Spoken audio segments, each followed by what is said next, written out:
Shalom, my friends from here in Israel. Many of you have wanted to see a synagogue, so we are inside a synagogue. I'm going to show you around, and we're going to talk about prayer and all the different things. But first, I want to invite you to sign up for our Journey Home tour to Israel, which is going to be in December. You have a link in the video that you could follow. But come to Israel with my father, Rabbi Eckstein, and me. We will be on this tour.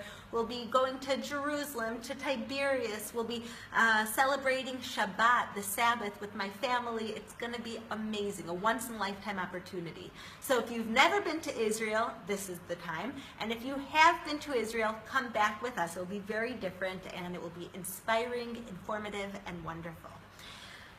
Back to the synagogue. Welcome to a synagogue in Israel. This is a place where we come to pray basically all day. Traditional Judaism, Orthodox Judaism, has 3 prayers a day. Shacharis, which is the morning prayers, Mincha, which is afternoon prayers, and Mariv, which is the evening prayers. And these are based on the sacrifices from the temple. They used to bring sacrifices all day during the time of the first and second temple, but today we don't have sacrifices. And so the sages implemented prayer in place of sacrifices. So we have a prayer that we say for Thanksgiving. We say a prayer that we say asking for forgiveness. We have a prayer for happy times, sad times.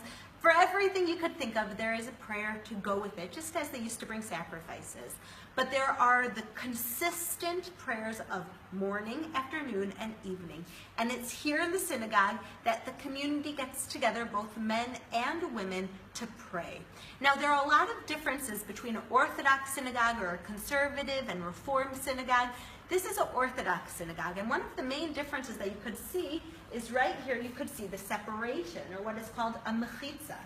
You could see that this could be opened and closed, but this is the separation between the men and the women's side. The women sit over here, the men sit over here during times of prayer. Now, why do you do this? You do this because when you come into a house of prayer, you want to remember it's not a time to socialize. It's not a time to be talking and catching up and sitting with your husband and sitting with your friends. It's a time to pray to God. So once you leave the sanctuary, you could be talking and celebrating and catching up, but inside the sanctuary is a time that we remember we're focused on prayer and on God. These are all the different seats in the synagogue, and in fact, to have a minyan, in order to start the prayer service, you have 10 men that are gathered here. So 3 times a day, you'll have at least 10 men that are gathered here. Now, where do you get the idea of 10 men from?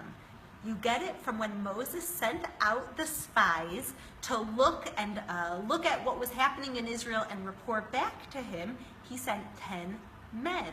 From that, we get a quorum. We see that in order to pray and go out and search and accomplish, we need 10 men together. And so in Orthodox synagogues, it's counted as 10 men. And in conservative and Reformed synagogues, they count the women for this quarry of 10 as well. This is called the bama, the bima. This is where the person comes up to pray. The person who's leading the prayer service comes up here, and this is where we put the Torah scrolls when we read the Torah scrolls. This is where you're facing the Aron, you're facing the Ark where the Torah scrolls are kept, and across the world you face Jerusalem. Now here in Israel, you also face Jerusalem. Right now I'm in northern Israel, and so we're facing south. We're facing Jerusalem when we pray. In Jerusalem, what do? In Jerusalem, you face towards the Kotel, the western wall, where the temple was. And that's why we say that it's the holiest place in the world. So during prayer services, they'll stand up here, and there'll be one person leading the services. This is the bama. This is the place where the person who's leading the services stands, everyone else sits around, and here we see that it says, Baruch Hashem Hamvorach, Baruch Hashem Hamvorach Leolam Va'ed. It says, blessed are you, our blessed God, and then the community answers, blessed are you, our blessed God, forever. All across the synagogue, you could see that there's different books, different prayer books, different Bibles with different translation, and so you could tap into that wherever you are. All on the walls are different prayers. Over here you see, this is the eternal flame. A synagogue represents the temple. every synagogue is a mini temple for the local Jewish community, that when you enter the synagogue, it's kind of like entering the temple. And so we have a lot of different remnants of the temple in the synagogue. One of them is the Ner Tamid, the eternal flame, that in the synagogue, it is always lit. Here is where we keep the Torah scrolls, called the Aron HaKodesh, the holy ark where we keep the Torah scrolls. And you can see it's covered by a beautiful, beautiful cloth, and it's in order to keep the sanctity of it, that we don't want it just to be revealed. We only open this when we're taking out the Torah scrolls to read them. And you see that on this one it says, Ki Metzion Tetzeh Torah Udvar Hashem Yerushalayim. From Zion came out the words of the Bible, and God spoke from Jerusalem. So even here in Israel, when we're not in Jerusalem, our hearts are towards Jerusalem, where the temple once stood, and we believe will stand again. You could see all across here we have all different names of the fruits of Israel. We have all different names of the different Shvatim.